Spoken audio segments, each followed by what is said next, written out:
Hey guys, I'm back in the studio again today, and I thought I would show you how I make these moss slash succulent balls.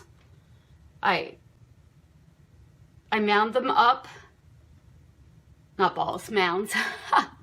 I mound them up, and then I put some succulents, but the star of the show is, as of now, the moss. And as the succulents grow in, they will become the star of the show. So it should be a neat, ever-changing, living piece of art. I've put bark in there, some rock, and I'll show you how to do it.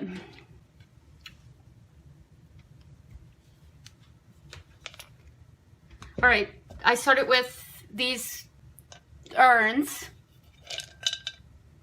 Just found at AC Moore, Michael's, any of the crafts shops.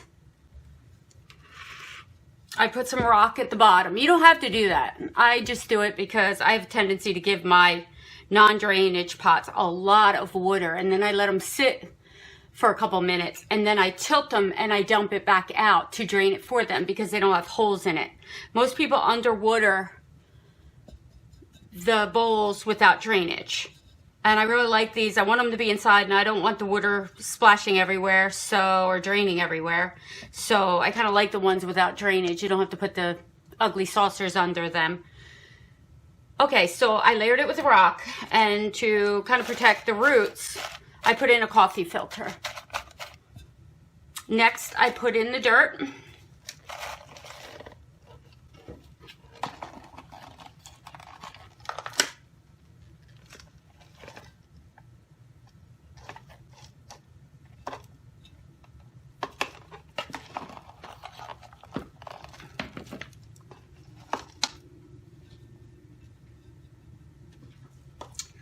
I am going to put a big succulent in this one.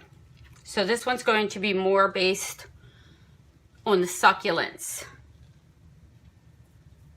To look for my little snips somewhere around here, but for right now, I'm just going to go ahead and take the babies off using scissors. And we can use these cuttings.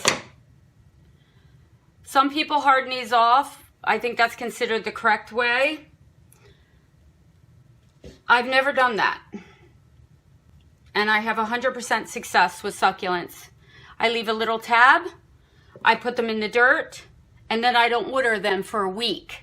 If you have moss on top, you just use a spray bottle, just a plant sprayer, and spray the moss and keep the moss wet, but don't wet the soil for a week. It hardens off that way, and then it's already done, and I don't have to wait for them to harden. So that's basically what I do. I've been doing this for years. I have never lost one to root rot, ever. You want to use either soil that's made for cactus or for succulents. Very light, very airy. This, I believe, is a cactus soil that I'm using today. I go back and forth. It really depends what I have. So again, I'm going to go back to cleaning, taking the baby. She's been a prolific breeder for me in my beds, this mama here. And so I decided that she needs to come in to get a repot because her babies have no room to grow. So this way, she'll have room to spread. She can start making new babies. And I'll take any leaves that look kind of suspicious.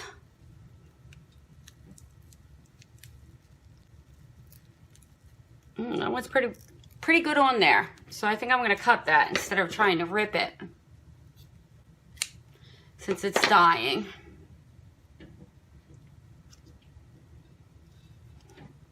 There's always different schools of thought. This one has some bug damage on it, but I kind of like where it's at, so I'm not going to take that off yet. Looks like she had a new baby coming in there, or a new strand for babies. I'm going to give her a little rest. She's been breeding and breeding. And again, just like on the first one, I want to tilt her a little bit. So I still need a little bit more soil because I want this to mound upward. So just add it little by little until you get the height you need. That looks about right for height. I don't know if you can see it.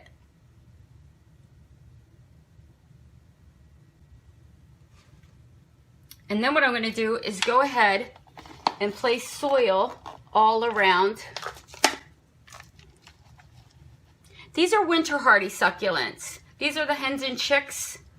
Sempervivums, I think they're called.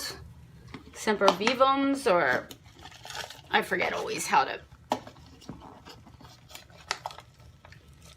pronounce it. But they're hens and chicks.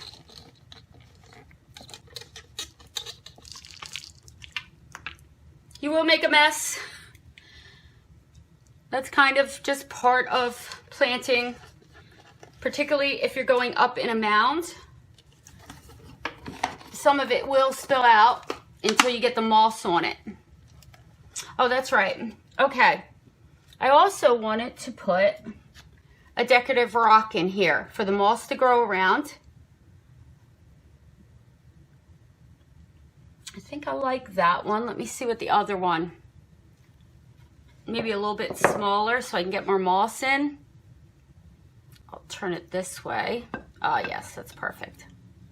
And put it there. I think I'll get a little bit more soil underneath it because I do want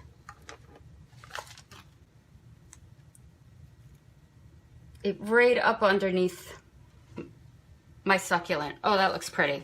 Okay, we're getting there. You kind of just work with it.